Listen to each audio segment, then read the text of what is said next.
time now for Coming In Hot with Brent Wallace and former Ottawa Senator Jason York.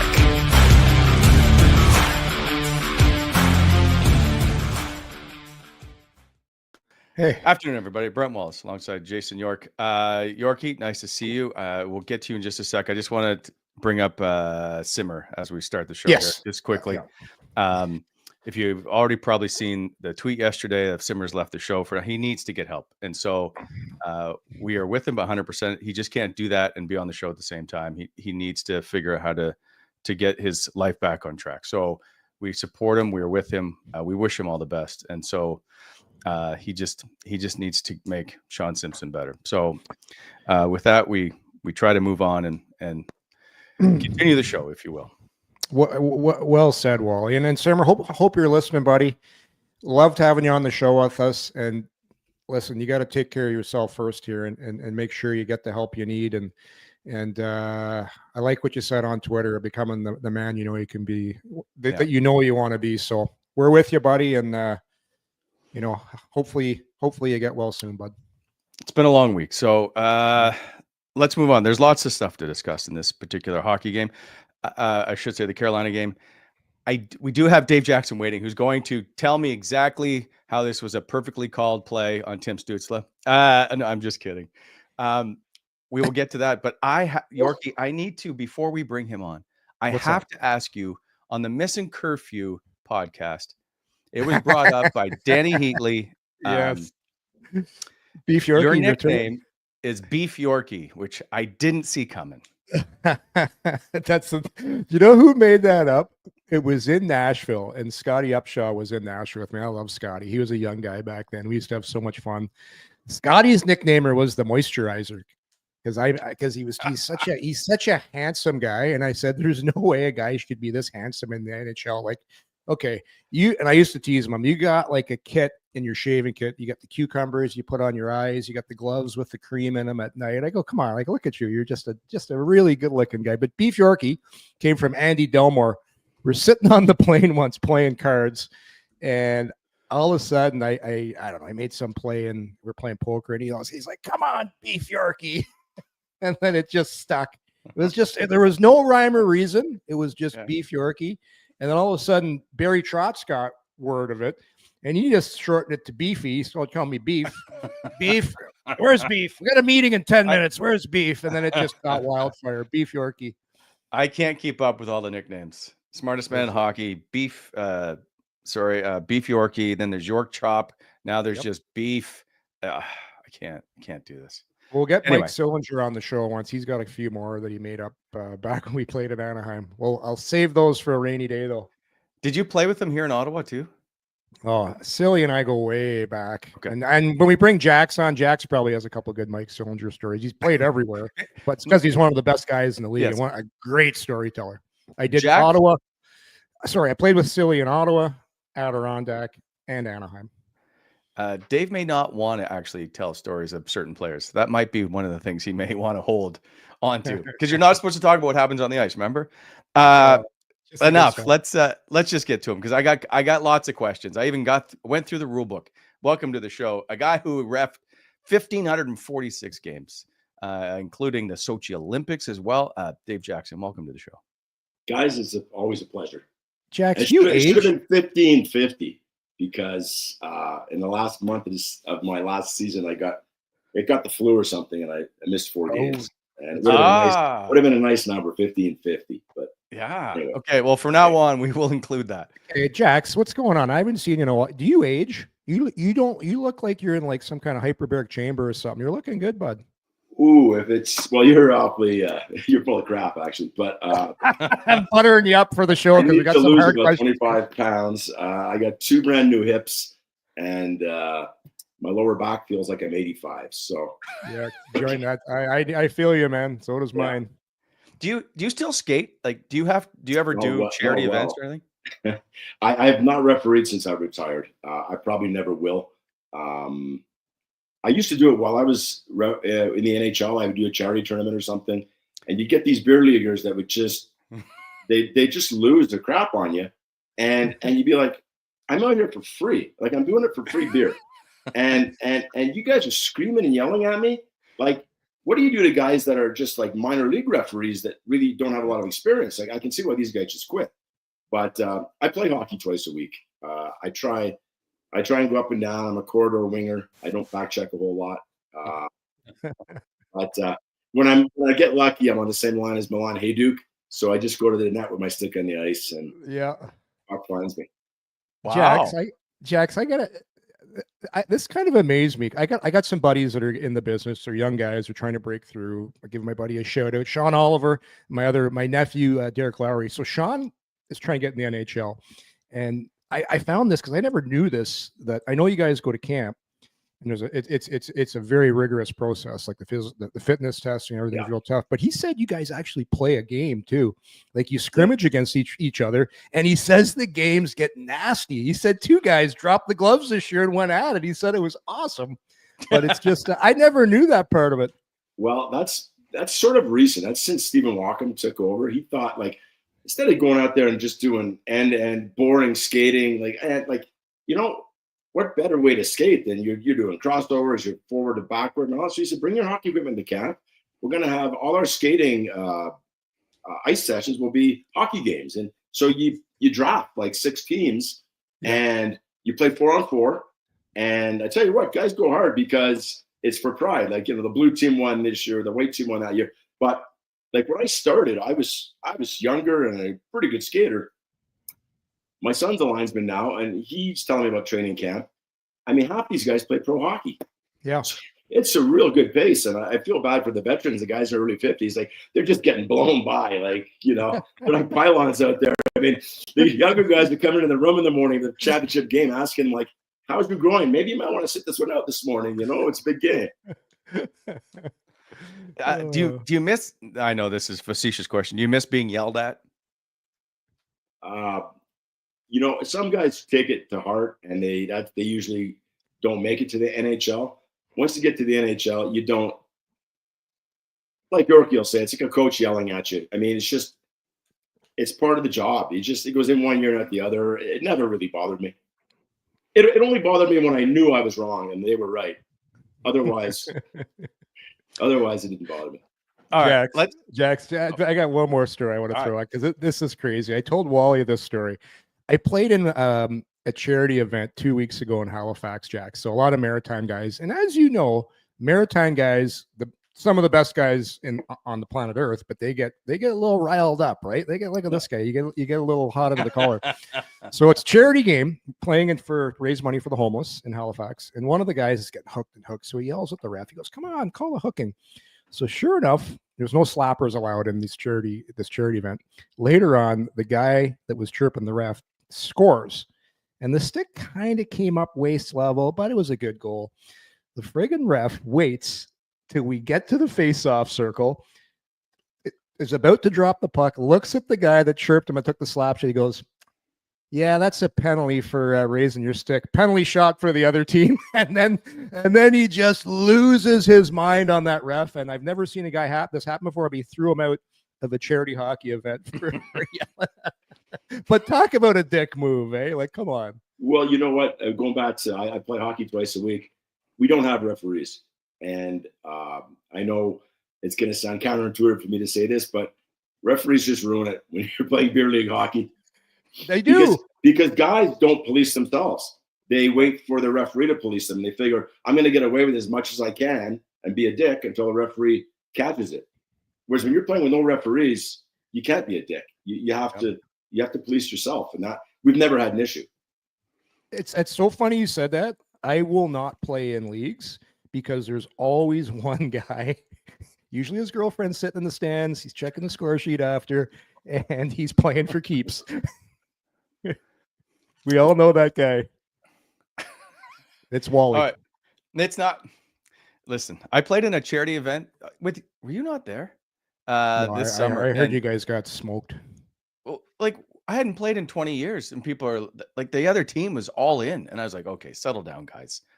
Anyway, let's move on to the game. I have questions, and I need some answers. Okay. So do I. I know you guys all know the play. We're going to show you the Tim Stützle play.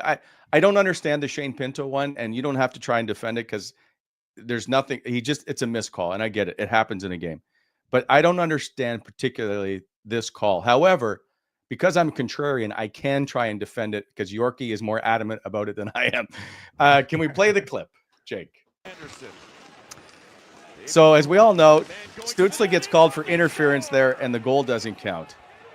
Now, I know, Dave, that you're thinking the same thing I am, that that's not a goal. So tell me why he gets a penalty. Well, you're going to make me look bad because that's good. You guys are going to have clickbait on your thing saying I'm agreeing with you, which I'm not. I'm with Yorkie on this one. Now, I don't think this is a penalty. I think the fault lies with the defender reaching his stick, not having a good grip on it, and it gets knocked out of his hand. If you look at the different angle, you can see the Ottawa player. He's not even looking at the stick. His focus is on that puck. He's got his head looking at the puck. The puck comes across. He puts his stick down on the ice to give his a target for his teammate, and he inadvertently hits the shaft of the guy's stick. Now, as a referee, it's all about sight lines, and I've made calls where I thought I was 100% correct, and I look at it after the game, and I realized that wasn't my strongest call. All I can say on this one, it's probably the sight line. The referee, you can see, is in the corner, right in line with the puck carrier. Mm-hmm. He's focused on the puck carrier as he's going around the so he has trust in his partner who's out in the neutral zone. The guy in the neutral zone is probably focused on Stutzle because he's the non-puck carrier. The guy down low will be focused on the puck carrier. In case he's hooked, in case he's slashed as he goes wide. Then as he makes the pass, the referee will then he'll follow the puck, the guy down low. And he turns and follows. As he's turning, that's probably the second the stick is being knocked out of the guy's hand. Yes. So he doesn't have the context of how did it develop? How did it come about? All he sees is the stick being knocked out of the hand, and overreaction maybe might be the word. But I can sympathize with him because, like I said, if I had a nickel for every time I overreacted in my career, I'd be driving a Mercedes. It's just a terrible feeling especially when you take away a legit goal, and it stays with you. And when you see, I've made calls where after the game, you couldn't convince me I was wrong until I saw the video, and then I went, "Oh man, that's just not how I saw it." From where I was standing, it looked completely different, and they have a reason to be upset, but that's not how I saw it at the time when I made the call. And you lay awake at night, and it keeps you awake, and you just got to move on. You got to move on and say, I'm hopefully not going to make that call again. So here's my defense of this. One, I think, we sometimes don't give enough credit to how smart players are. And Stutzle could have reached back to knock that out, right? He could lift up his stick while the defender has zero strength on it and it flies out of his hand. Yeah. But under the rule, interference says on a player who deliberately knocks a stick out of an opponent's hand or prevents a player who has dropped a stick from. Anyway, all I'm saying is under that it's a penalty, is it not? He knocks the stick under that. Yes. If you say you think he deliberately knocked a stick out of his hand, then you're justified making the call. But I think the hockey community at large would see that play and say there was no intent on the Ottawa player's part. You can't be a mind reader. You don't know what he's thinking. I think I know Stephen Walkham always has the adage, what is the better call? Like, you can defend and justify almost anything. It's not black and white. It's not out or safe like baseball. It's a gray area. You can justify anything, but I think what would be the better call in the situation? I don't believe it was deliberate. I think he was simply putting his stick down on the ice in anticipation of getting a pass on a one-timer, and the stick got in the way. It's so tough, Jax, because NHL players, their brains process situations so fast, so quick. You could almost make a case for Svechnikov with a little bit of embellishment because he's caught totally out of position. He's got a last effort play. He knows it's probably going to be a goal, so he just sticks his stick in there. And then I don't know if you saw the reaction after. He throws his arms up in the air like. But that's what players do now to sell calls. And Yeah. he's a really smart player. He's a great player. Like, to me, it's almost, you know what? Maybe if that's not a goal and you're looking to call a penalty, maybe, a little far-fetched, but you could make a case for calling embellishment there on Svechnikov. It doesn't bring the goal back though. No, I'm saying if Stutzle didn't score on that, let's say there was a save, and Svechnikov dropped the stick like that and did the thing there, like, it's, you know what, guys in the NHL, they hold their sticks tight. You're talking to hold your sticks tight, Yeah, like and that's what makes it so tough for referees. People say, why don't they call more embellishment? Because now you're trying to get in the guy's head and call him a cheater. And that's a tough thing to do. It's easy to call a penalty when you see a guy get tripped or you see his momentum halted by a hook. You've witnessed that. But when you see a guy fall, you need to then go, oh, I'm saying he's cheating the game. And that's a tougher thing to do because most players don't, and they have a lot of honor. So you've got to be 100% sure before you call an embellishment penalty. Jax, do you wait just one sec on that last play? Okay, go ahead. You can't challenge this play if I'm right. Can you? You cannot. Yeah. What could have happened there is, let's say the back referee, I watched the whole play. He didn't have his arm in the air. He didn't, and he would have probably been focused on that play. But he was, he was probably at the red line. If he was 100% adamant, and you'd have to probably involve the linesman here because, you kind of need a super majority if you're going to take away a penalty and award a goal. Yeah. If they'd have got together and the referee making the call had been not 50-50 because he made the call, but he was like, hey, guys, did I see that play correctly? And the other three guys go, no, you didn't. Totally was not a penalty. It should be a good goal. The whistle didn't go until the puck was in the net. They could have talked it out over and said, we are going to allow the goal.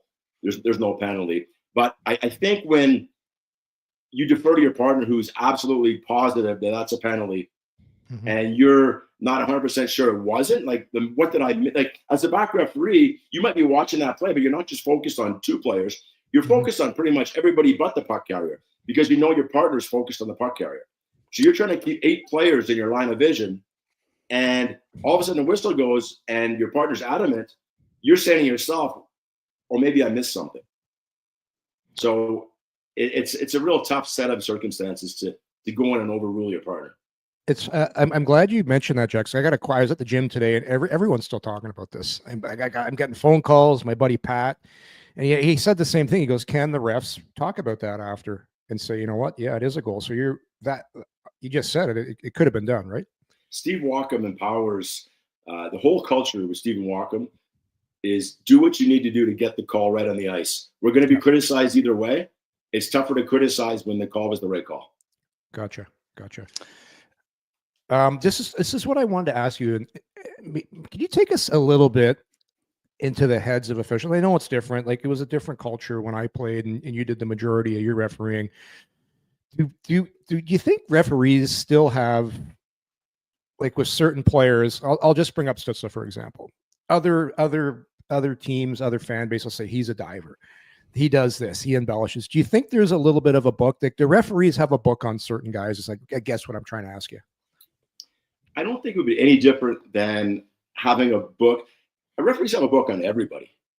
If you've been in the league long enough, the referees know what kind of player you are, and no different than a tough guy, a guy that plays on the edge. The last thing you want to do is pick on him. You have to let him earn his penalties. But all you're going to do is when he's on the ice, your antenna goes up a little more and go, I got to make sure I don't miss something if he does something. And it's no different with a guy who has a reputation of diving. You don't ever want to be the guy that's going to teach him a lesson. Because that's not fair to the game. It's not fair to the player. You have to call what happens on the ice. But having said that, your antenna's up, you're aware.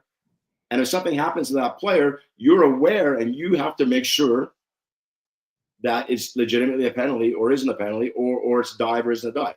So you take it on a case-by-case basis. Your antenna's up, but you can't prejudge or pick on a player. It's going to go south on you. You want to be perfect every game. You never are, but you want to be perfect. And you don't want to be a guy that prejudges a play or a player. Yeah, it's no different than playing. Whenever time I got on the ice, I had to know who I was playing against. Hey, I'm playing against Gretzky. I got to be aware. I got Tony Twist. Okay, I'm gonna change quickly when he's on the ice. Like you just knew certain guys, and you got to be ready for what. So I guess what you're saying, referees no different.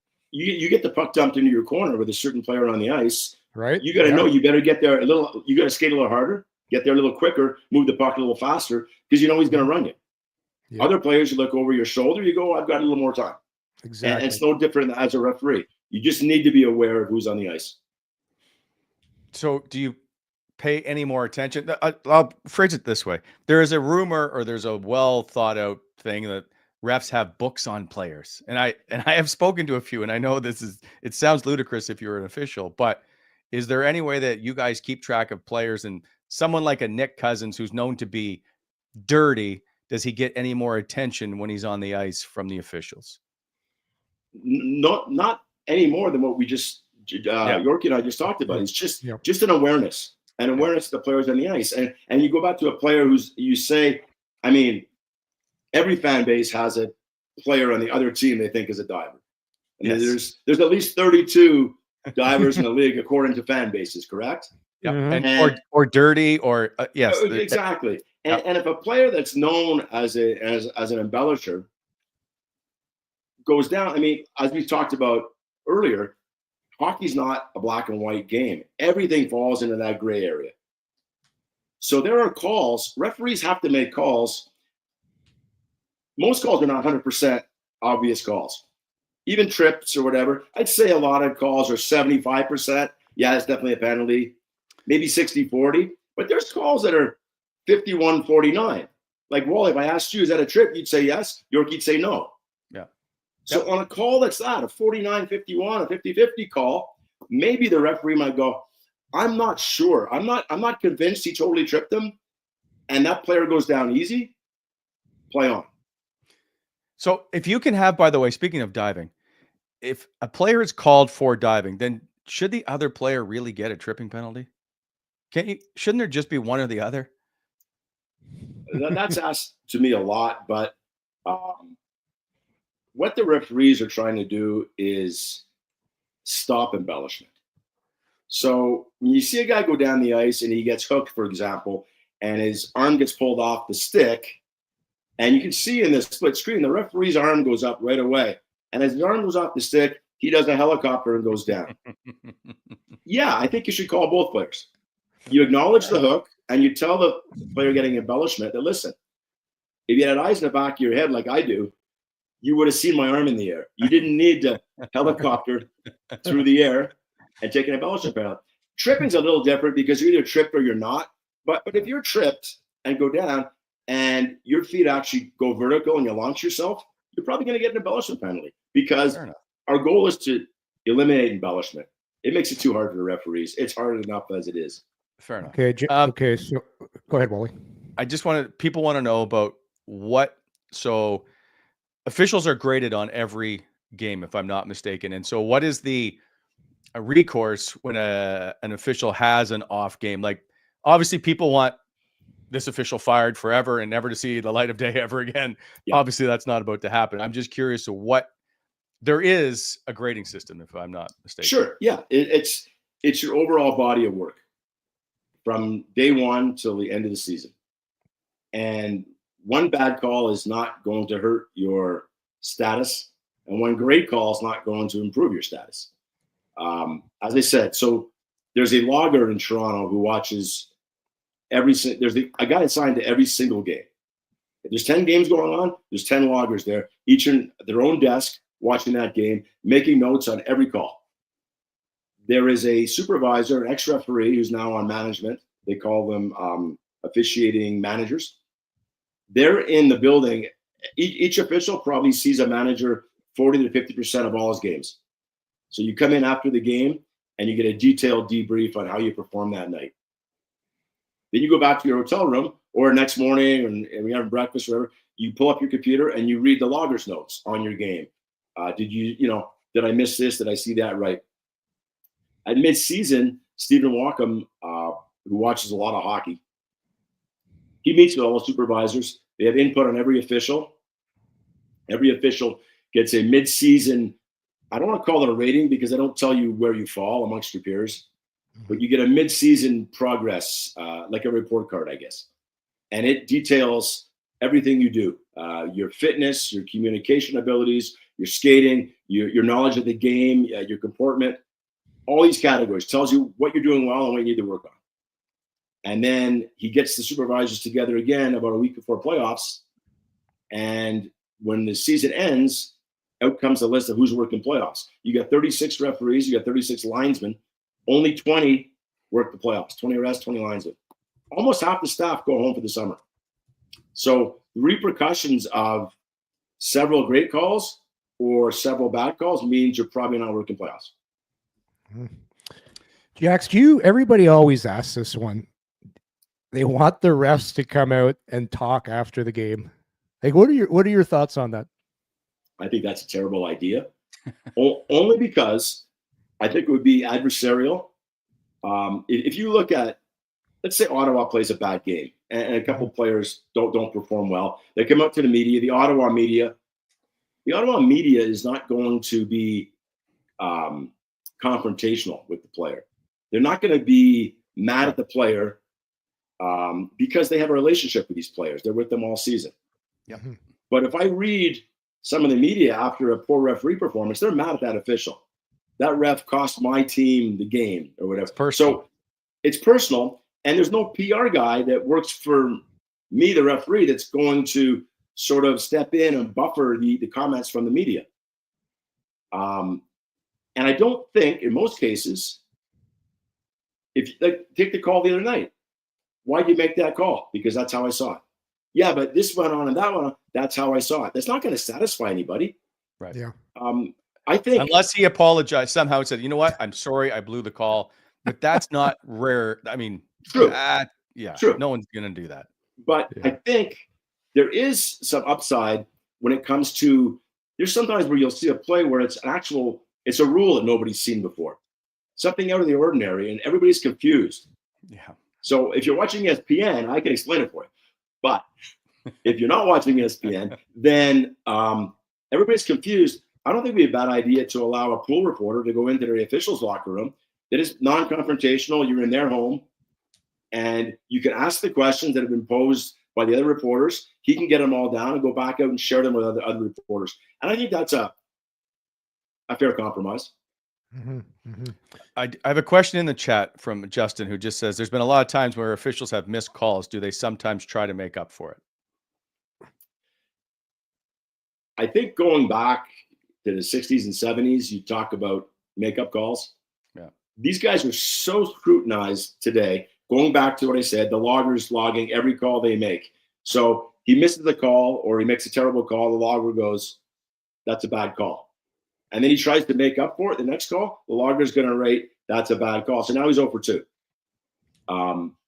You have to move on. You can't make a make-up call. You can go over. I've told players, you know what?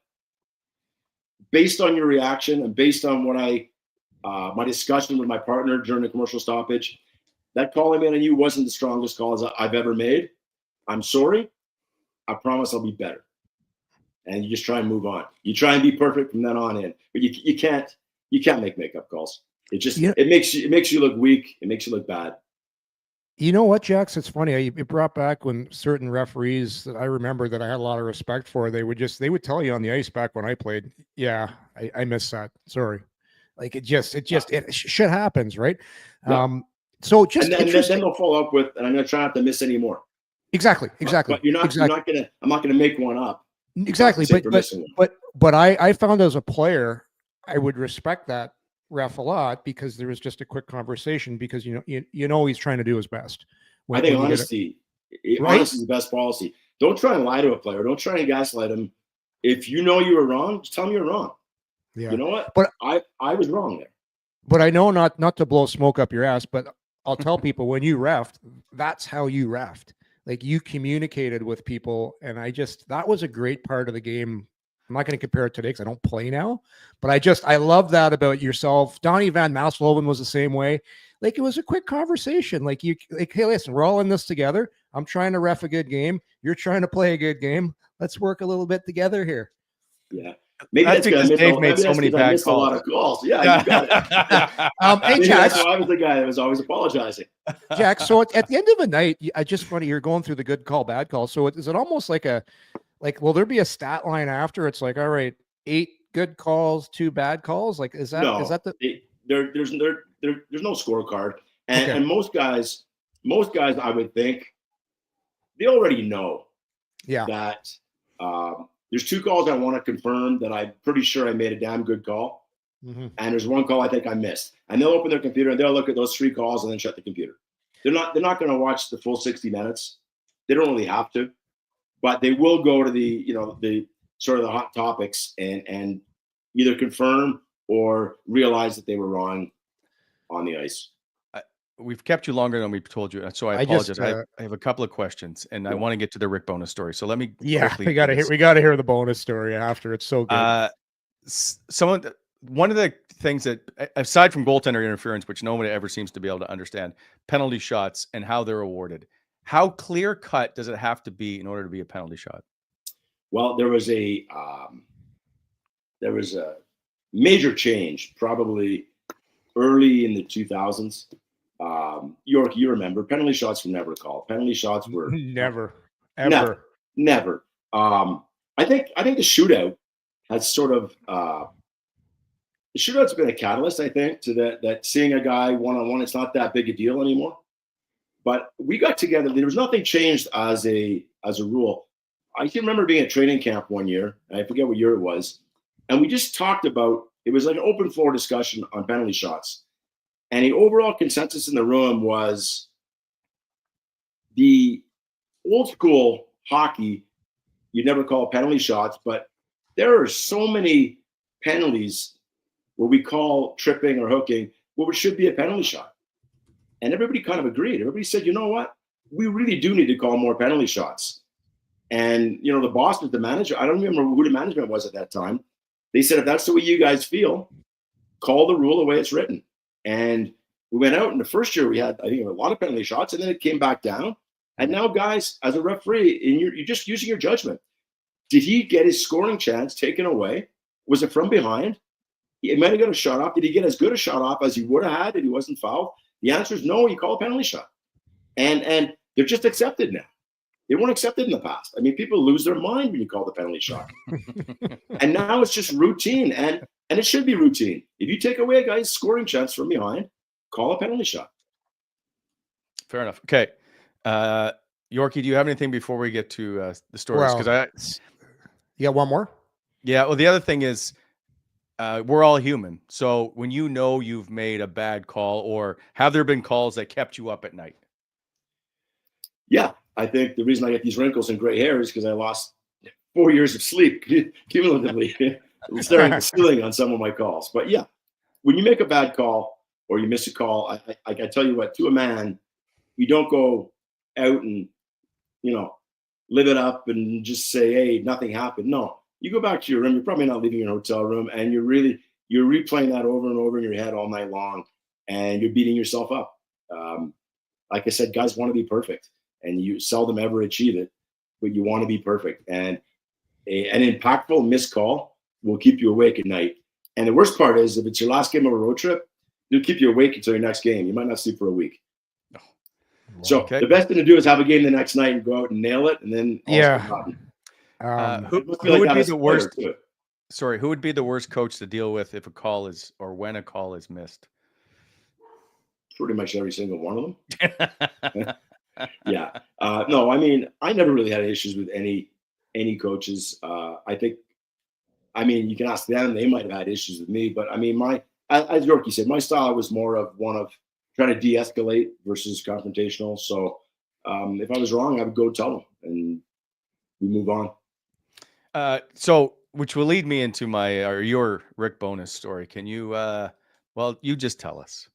Well, you were asking earlier off air about just interactions at the bench and some funny things. There's a lot of funny things that are said, but one of the funniest things was early in my career, and I have so much respect for Rick Bowness. He's just such a class act, such a good guy. Everywhere he's gone, treats the refs well. And he was in the American Hockey League, and it was a game in Fredericton, a Sunday afternoon game. So, I think they'd lost Friday, Saturday, and now they're playing Sunday afternoon. And the very first shift of the game, the other Fredericton gets a breakaway, and his player dives and trips the guy from behind. And this is still back in the early 90s. I didn't call a penalty shot. I called the trip. Today, it would have definitely been a penalty shot. Yeah. But it's a blatant trip. Probably should be a penalty shot. And Rick loses his mind. Like, he is screaming. He's banging the boards with a stick and everything. And I'm saying to myself, I don't know what he's so mad about. Like, maybe if I'd called the penalty shot, he'd be mad that I didn't just call tripping. But I only called tripping. So I said, I'm going to take care of this right away. We're 45 seconds into the game.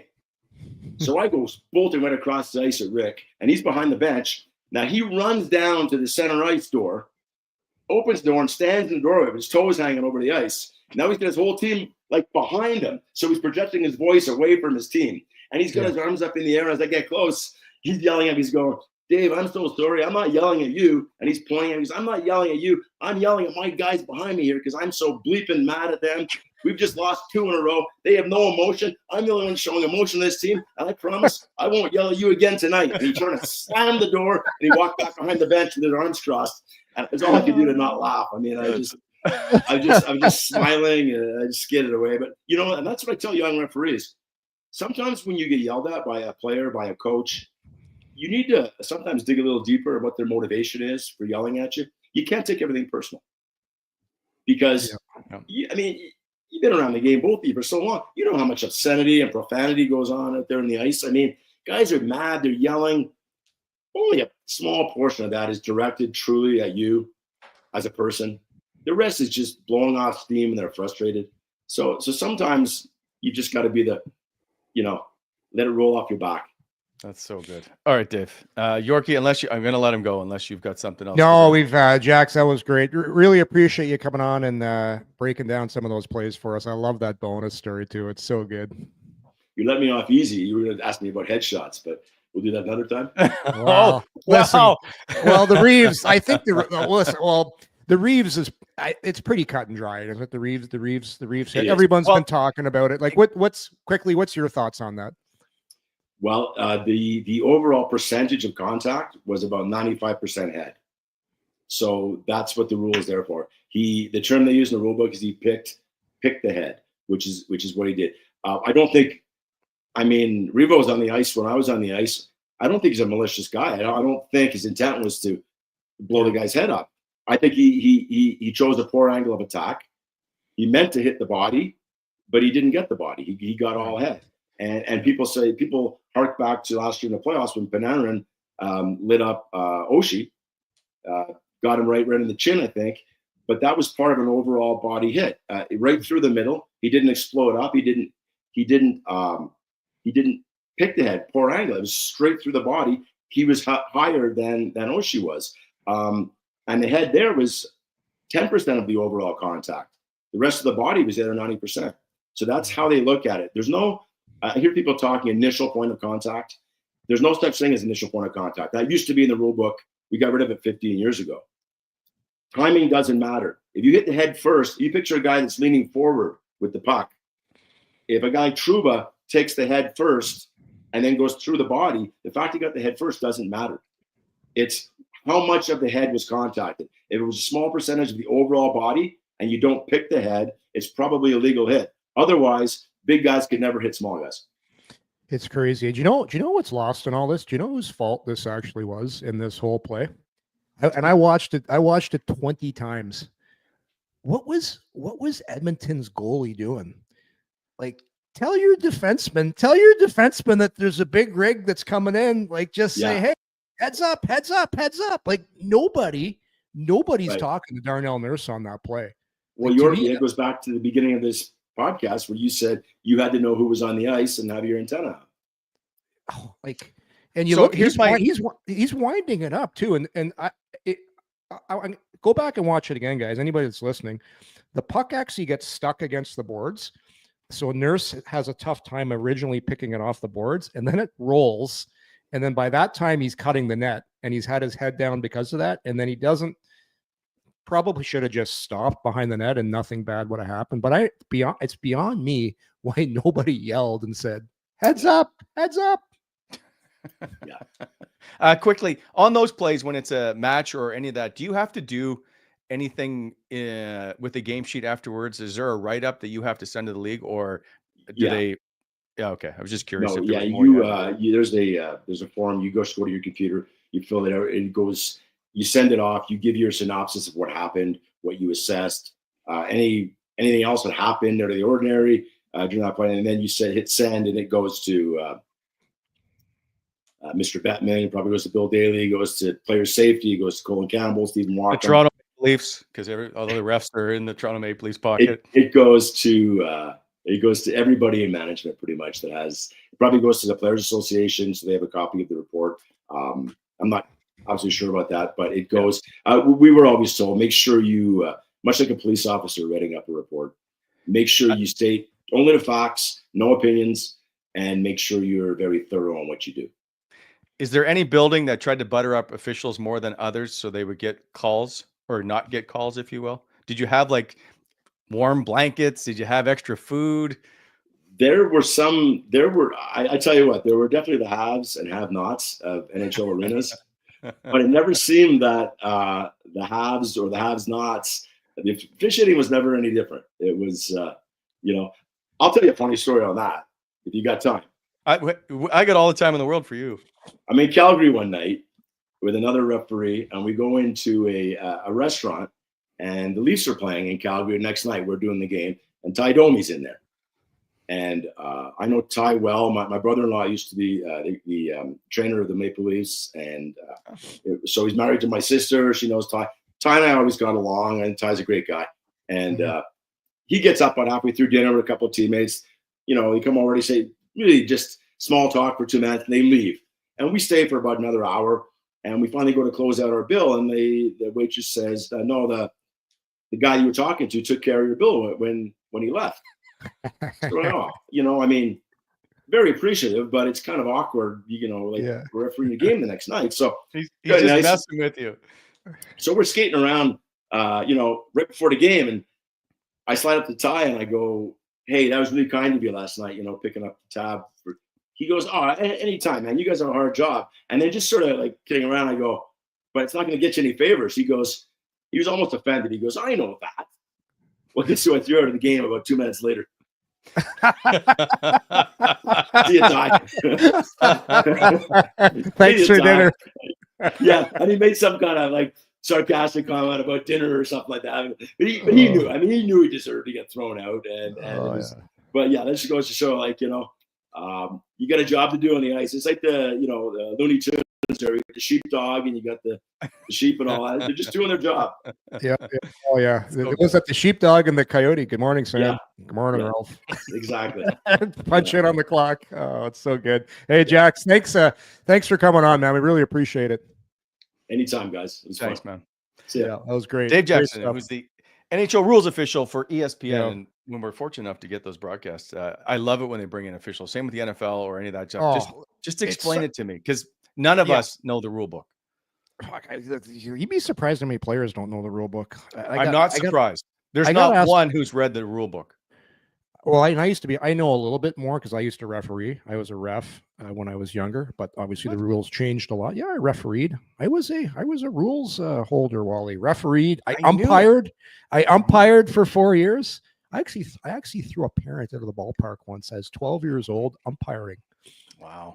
I said, you're gone. We're not starting this game up until you leave the ballpark. And this dad had to do the walk of shame, Library Park over in the PN, right out of the ballpark. Oh yeah, Wally. I was a no nonsense umpire. You're a stickler for the rules. I knew it. Well, yeah, because when you're officiating or refereeing or umpiring, you got to be that way. But I'll tell you, and I'm not lying. Jax, it was one of the best referees for my era when I was playing. He was just, because you could tell, like, he's just an honest guy. He's an honest guy, not out to screw anybody.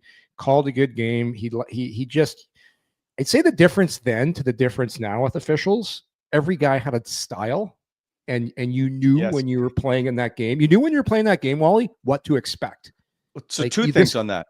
Yeah. One, only one official, so he Yes. had complete control. 2, they had their names on the back. I love that. I like the names on the back, and people will say, "Well, you don't want to see that," but I don't know. It's part of the whole show. Like They're part of the show. It's and entertainment. it is entertainment, but I just, there was some entertainment that would go a little over the top when Stewie would ref old Paul Stewart, who was one of the great characters of the game, because you knew Stewie was going to give one horseshit call for each team, and that was part of it. Okay, there's our bad call. We've got it. And we know the other team is getting one in a sec, and then we can get on and play the game. But that's you knew that. You just knew that coming in, and you knew Kerry Fraser's hair would be perfect. Yes. You knew Mick Magoo and was going to wipe out when Curtis Joseph came out of the net. Don Koharski had the mustache. Like, you can't name refs now, and other than Wes McCauley. Coho was all those referees I'm mentioning, and Stephen Walkham was a great ref too. Walk was really good too. But listen, it's a tough job. It's a tough job. Game is so fast. There's so much going on now. And as good as the 2 referee system is, it's tough because each guy might see things differently. And Jax makes up a good point there with sight lines. It's a different sight line over the ice. But, there's still no defending that call. I don't care what anybody says. You don't. I was hoping he was going to defend it. So come on. And Jax, he said he made a bunch of calls too. It is what it is. It's the human element of the game.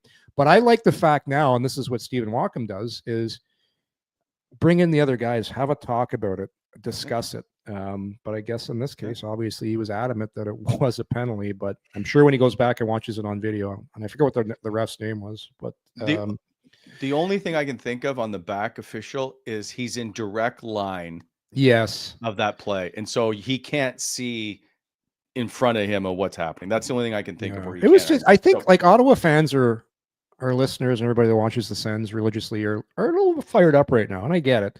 You go back to that Toronto game, the phantom call on Cousins, the trip when he went in on the forecheck. Oh my God. But that's, I think you can Ottawa, probably be on every team. You can be a fan of every team and see those calls, right? That's you can. It's just, unfortunately, things have been going the last couple of games a little bit. I'll be honest, a little bit one side or the other way, but that's bound to change. It's just, the unfortunate part is the timing of the Stutzle call. And would it be 1-1? To take a goal off the board is that's why that one leaves such a mark. The only thing, however, as we'll discuss that game, that call didn't probably change the outcome of the game. Yeah. Hey, so what do you think about the Reaves hit? We haven't even talked about. Everyone's talking about. Hold on, Reaves there's lots. We got to take care of some business. We're way late of doing stuff. I know. This show proudly present. Just stop Jax talking. Was good. Proudly presented by Charm Diamond Centers, Canadian owned and operated since 1972 with more than 85 locations across the country. Through Charm and their sister brands, get custom ring building delivered in less than 4 weeks with the Charm Masterpiece program and unbeatable pricing policy. Check out a large selection of Canadian lab-grown diamonds, mined diamonds, and don't pay until 2025 with their instant in-store financing on approved credit. For more information, go to charmdiamondcenters.com. The Reaves hit. So I always just try to be a contrarian and argue the other side. Mm-hmm. And the only thing I can think of is like, if he doesn't make the hit, then is he going to sit? Is he going to be out of the lineup? Even Charlie's upset with this call. You hear Charlie's someone's home.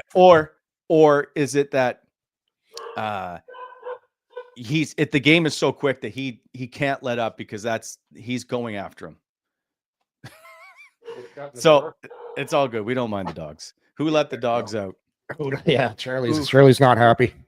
So, but I can't, because I know from listening to enough players that A, you can let up, B, you can change your angle, or you can do a number of different things other than trying to remove his head from his body.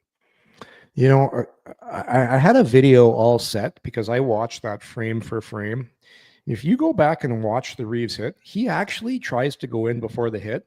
He's got his stick extended. He tries to disrupt the puck first, and then he goes into the hit. He actually doesn't leave his feet. He just, when he hits, and this is the thing with checking, like when you hit, you load your legs, right? So when you load your legs, you automatically come up a little bit. It's people always say, well, he elevated. Or left his feet. That's not how it...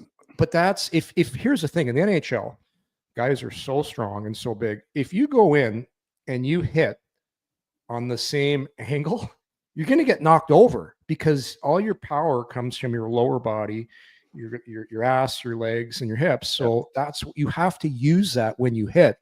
That's how you hit guys hard. And I don't care what anybody says. When you hit, it's like you're hitting to hit hard. You're hitting to make a point, especially if you're Ryan Reaves. His sole, not his sole purpose, but one of his main purposes is to go out on the forecheck and hit guys hard.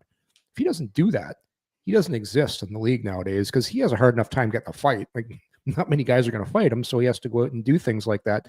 I don't think he wanted to obviously do what he did. No. And I heard after too, he actually went over in person and apologized. I was either in person or on FaceTime. It was right after. No, he went down into the tunnel afterwards. Yeah. Because nobody wants to see that. Like, poor Nurse, his head is, he's gonna miss some time for that. Yeah. But here's the thing. This is where I'll disagree with a lot of people.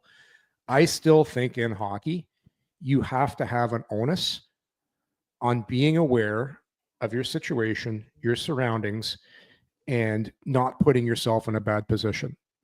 And I still believe Reaves deserves to be suspended because when you still are responsible. If you hit a guy in the head like you did, you're getting suspended. But I also believe if everybody in the league skated around with their head down, you'd be suspending guys every shift because you just can't play in the NHL that way. And we've gone from one point, Wally, where you see a guy's numbers, you let up. You never hit a guy from behind. You know, minor hockey, we've got the stop signs on the jerseys. I don't know if they're still there. So when you see numbers, and guys are letting up now. So now are we going to get to the point when guys are coming up the ice and they don't see you? Heads up, I'm coming. It's what I'm trying to say. It's a very slippery slope because you have guys earning a living playing a certain way, and you go in to hit a guy, and it's like, shit. And they're going to say, well, don't hit him as hard. Well, if you don't hit him as hard, he might bounce off you, and then you're losing your job. So it's a lot more difficult than people think. Because I heard people say, well, he can let up there. Well, it's such a split-second decision. You can let up, but if you let up too much, you might not do it. And you start thinking about hockey's just such an instinctual and then he goes game. By you. Hockey's such an instinctual game, and things happen so fast. But I guess the main point I'm making is when you're skating up the ice like Nurse was in that position, and I don't want to victim shame here, I just think he did a really poor job of being aware of his surroundings, and most importantly, I did this every single shift. Every single time you're on the ice, you got to know who you're playing against. You've got to scan the area as soon as you get on the ice. Okay. And I used to do this all the time. When I played against Matt Cook, I knew at all times where Matt Cook was because I knew if I let my guard down, that guy could end my career. And you had to play that way. So did he change? We're way off topic. Did he change the way you played the game, though? So did he force you to, or did he force teams to make bad plays, to force pucks up the wall, whatever, because of his reputation? No, he made me aware. So when I'm on the ice, I made sure I was going to make sure I wasn't going to get hurt. So because I know there's certain guys, it's like, okay, when Crosby's on the ice, or let's say I was playing against Timo Solani, okay, Timo's on the ice, I got to gap up quick. I got to make sure I'm really good because he can beat me wide. He can do this. Brett Hull's on the ice. I got to make sure I take that shot away. You play every player differently. Ryan Reaves on the ice. Okay, I got to make sure I really shoulder check when I'm out there because I know he's coming to hit me every single time. That element to me is somehow gets lost with the players in today's game, Wally, where they're not aware who they're playing against. And honestly, too, you're always going to see something like this happen from time to time because it is a physical, violent game. It still is. When you're on skates, you're strong, you hit, you got equipment on, and you do it at a fast pace. Like go back to that hit that Chris Neal made on the Boston defenseman, Zach Boychuk. Do you remember that hit on Zach Boychuk? When it's one of the biggest hits that Chris Neal ever made. Is it along the wall? Along the wall. Yeah. Like Boychuk didn't see Nealer coming. I don't remember if he got him in the head or not, but it was just, are you supposed to let up there because he doesn't see you? Like that's the thing. There's still, you have to be aware. And I just found in that situation, people should have been talking. Nurse should have shoulder checked.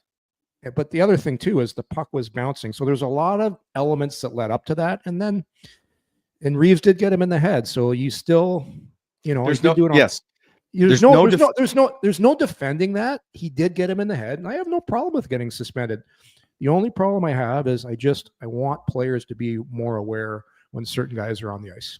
So the only argument to this is, Yorkie, for me, if Nurse quickly turns up the ice, like Reaves is going to miss him, or if he continues to actually have his head up, he may be able to not sidestep the hit, but the impact would probably be less, and I think he would turn to absorb the hit.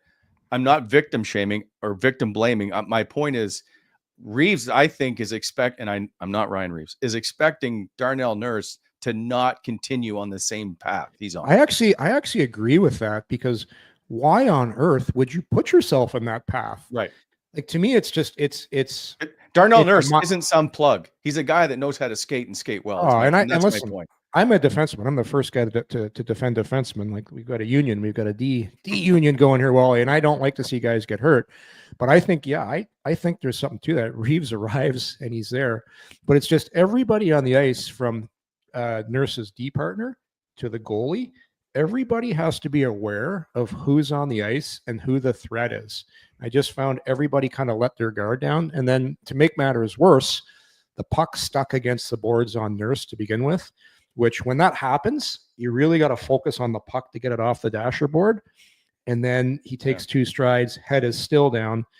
If you even go back, if he just would have stopped, but I just, that's when everybody has to tell you, either you have time or skate. There's different calls you have with your goalie. Like, the defenseman and the goalie have to talk all the time. And I didn't hear the audio. Maybe the goalie was telling him, but judging from the aftermath of what happened, there was a lack of communication, and there was just a lack of execution, and a guy, just the worst possible player that could have been there at the wrong time for Darnell Nurse. So I'm just hoping Nurse is okay, and it's not going to be long-term, because at the end of the day, nobody likes to see that. And I think they say 5 to 10 days or something, but you never know. You just don't know. It was brutal. So quickly, Yorkie, we need to take care of some business before we get to the Canes game, which we are just a little bit behind. All right. Well, Jack, there we go. Hey, there we go. Yeah. Big thanks to BEI, our heavy civil general contractors. You need to get some equipment rentals, aggregate topsoil, or custom crushing and screening, hot mix paving. Hit up BEI. You can get them at 613-432-1120. Or when you're planning your next project, consider BEI for all your aggregate supplies. You can also get them at BonishirExcavating.com. BEI is helping to shape the Ottawa Valley, and please slow down into construction zones. And of course, this show proudly presented to you by Bet365, proud partner of Coming In Hot. Open an account today with Bet365. Bet on a huge range of markets, which includes the Montreal-Edmonton game tonight. So whatever the sport, whatever the moment, it's never ordinary at Bet365. Use code NATION. Must be 19 years of age or older. Please play responsibly. Yorkie, we had David Prom back in the lineup. Noah Gregor not in the lineup. They called it a maintenance day, but today Noah Gregor skating before everybody else with Robbie Maloud, who's the strength and conditioning guy. So it's not a maintenance day. I don't know how long he's out, but like we said, we were always like, where is he going to fit in the lineup? Well, maybe there's an injury. And there was always happens. It always happens. Pro looked good, by the way. I thought Pro looked good. Well, he certainly did on that non-goal. He fed that puck great into. So, and I did speak to David today, who should be on the show on Wednesday. He did say, like, it was great to be on the road he wasn't sure he was going to go to that game and play. He was happy it was an away game, so he didn't have all the attention. I was like, yeah, imagine if he waited to come back for tomorrow with the Edmonton game, former Oiler. There would just been a whole lot more around it. So good for him to be back. I know he's excited. We'll have him on. We'll chat about it. That game, however, showed how good the Carolina Hurricanes are with their third string goaltender who pitched a shutout. Like, that team is very good. It's almost when we were doing we didn't do our picks for that game, by the way. I don't think we got our picks in. We did not. Those are dangerous when you get a third stringer because he's got nothing to lose. Yes. He's going in with house money. He's just, all right, I'm not expected to do well. No pressure. I'm going to go in there. I'm going to stand on my head. Like, he was sensational. Two things. He was sensational. Do you know who else was really good in that game? Timmy Stützle. The Carolina broadcasters were raving about Stutzle during the game. He was dancing with the puck. Like, it was nice to see him elevate his game. So it was a 4-0 game. Senators made some mistakes early. I hated that first goal on Forsberg. The short side one. Yeah, terrible goal. But Travis Green, I think it was the right call to start Forsberg. We all know this. It's Carolina. Ottawa has not a lot of success there. It's already a super tough building to play in. You get down, and then you tie it up, and the goal gets. There's a lot of things going against them. Really good goaltending, some tough calls, and a building that's already tough to play in. Anton Forsberg got his first ever NHL road win in Carolina, 3-3, where Ullmark has never beaten Carolina. So, and Forsberg hadn't played. Like, he still has to play games. So I thought, hey, if you're Anton Forsberg, you want to go in and have a great game to show that you still deserve the net. And he's played well this season for the most part. I don't have any issue with that. Now, let's just quickly get to you being the D guy. There's a ton of questions about JBD and when will he ever play. And today, again, Travis Green was asked again about the third pairing of Travis Hamonic and Tyler Kleven. And again, he said they're fine. He likes them. I don't see JBD playing tomorrow either. I thought Hamonic was really good in the Toronto game. And on that little winning streak, I thought he played some really good hockey. You know what he's doing a lot better this year?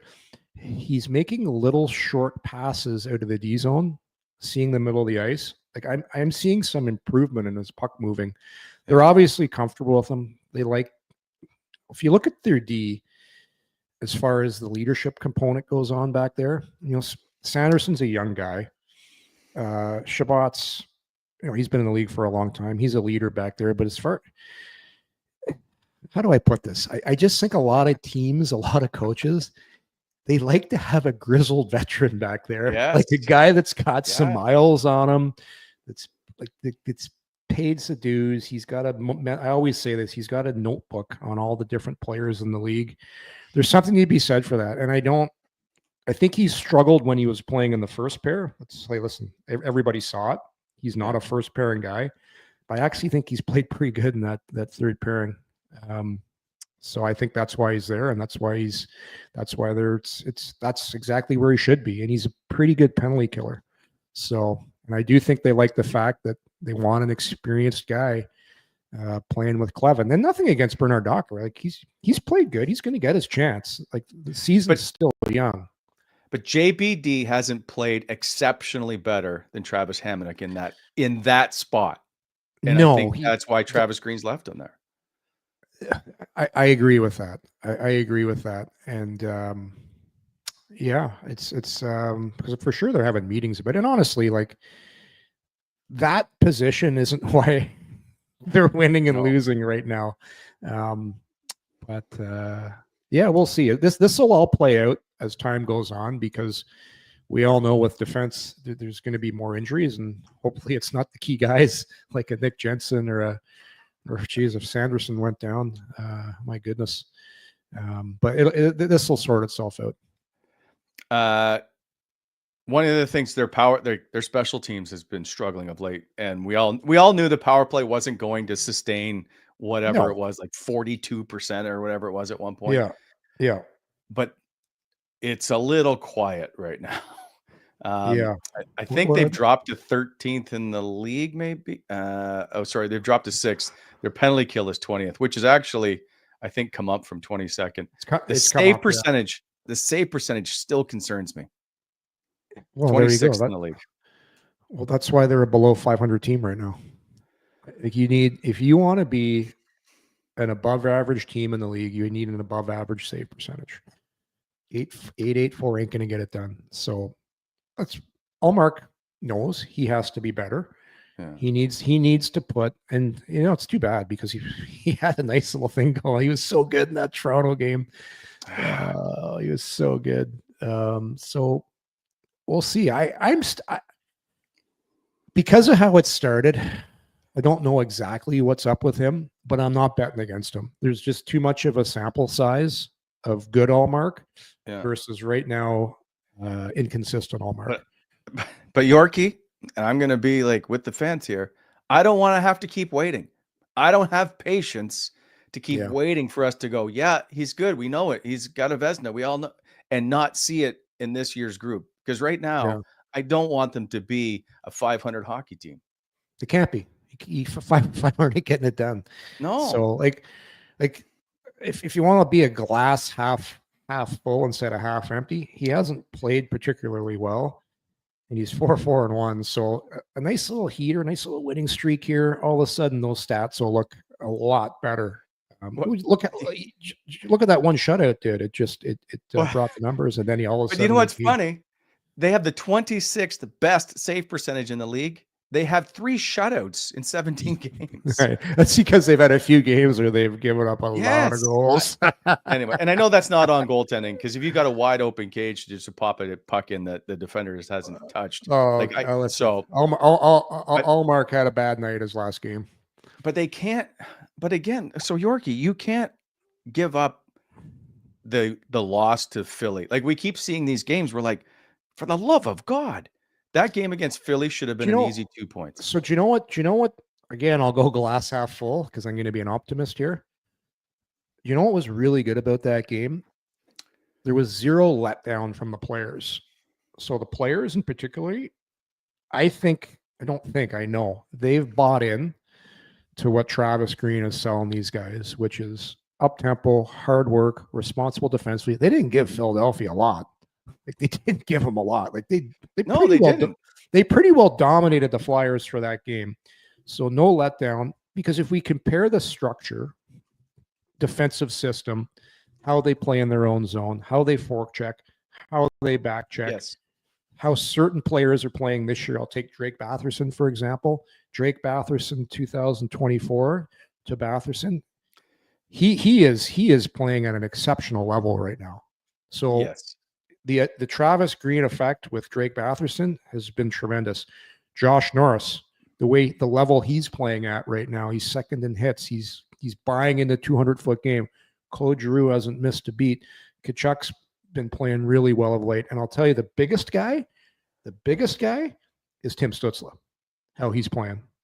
He is, the way he's dominating on the ice right now, Wally, the way when he has the puck, and the biggest tell is listen to what the other teams are saying when he's playing. They're like, this guy's a superstar. So I like what the effect is to the players on this team, to what the coaching staff has brought to the table. These guys are buying in. Now, unfortunately, we just got to get the goaltending to be more consistent.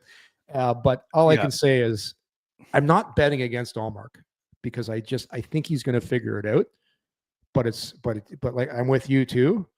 This has to get figured out in a hurry because these points right now at the beginning of the season are just so valuable. So okay, so we shall see. Last point, I got to have this conversation because DGL in the chat continues to tell me that we need to allow goaltenders to get shots on goal so they can stay warm. The point is to not allow shots on goal. You tell me, Yorkie, which game would you like to go into where you just give up shots, low danger ones, so the goalie stays warm? This is. I'm just putting myself in a position as a defenseman. I'm going to go on the ice, sitting with my D partner, and we're like sitting on the bench. We're like, all right, Wally, okay, all right. Linus hasn't had some shots. Okay, this shift, I'm gonna let McDavid go around me and give him a chance because we got to make sure our goal. We got to just low danger. I'm gonna give him that look because we got to make sure our goalie stays warm. I've heard this argument a few times, especially there was the game where they didn't give up much and still lost, if I'm not mistaken, with Linus Holm. No, so the Boston game, they won it in overtime, and people are like, well, they didn't have a shot in the third period. I'm like, well, that's the whole point. You're not supposed to give up any shots.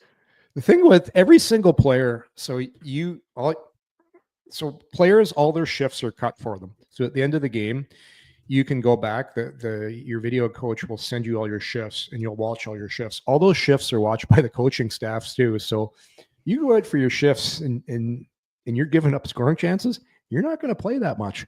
And if that continues to be a consistent theme, you're going to be out of the league in a hurry. Yes. It's just people have no idea. And that's why I say, if you ever get a chance to watch an NHL game ice level, you'd be blown away how fast things happen. It's on TV. You sit a little higher. It just looks, slower.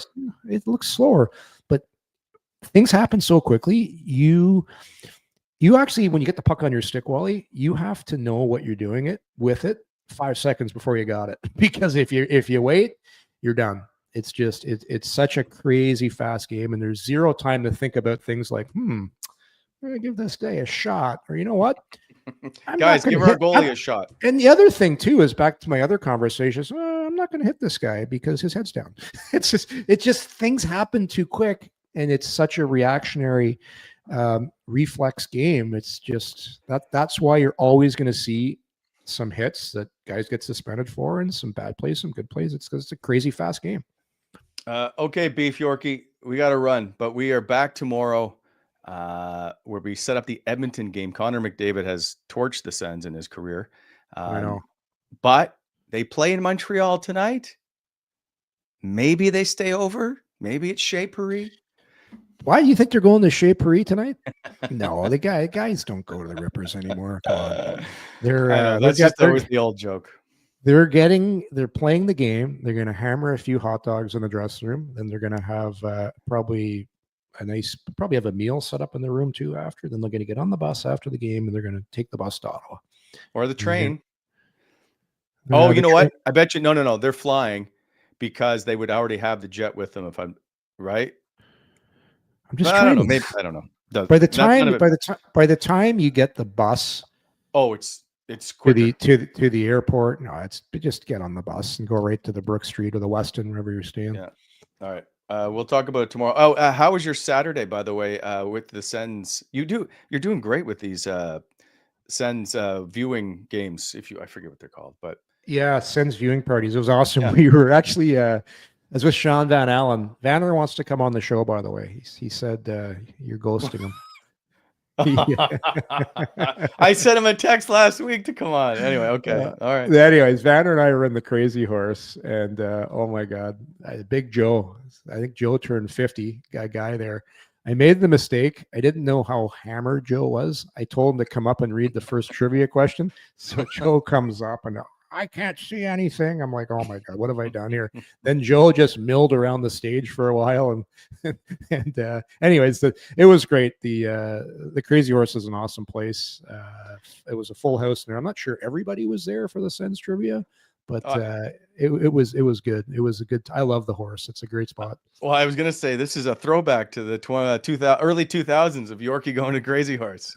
You guys were always there after the game. My kids go there now. That's how time keeps going around. But no, it's still, the Crazy Horse is still the best Wednesday night scene in the city of Ottawa. Probably the only Wednesday night scene.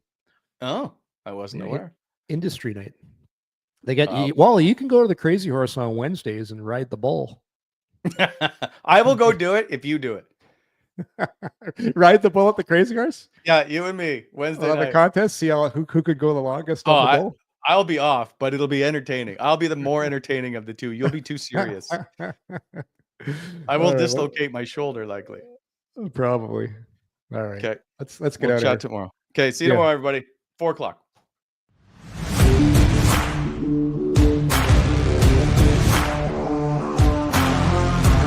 Thanks for tuning in to Coming In Hot. If you enjoyed the show, hit that like button and be sure to subscribe to never miss an episode.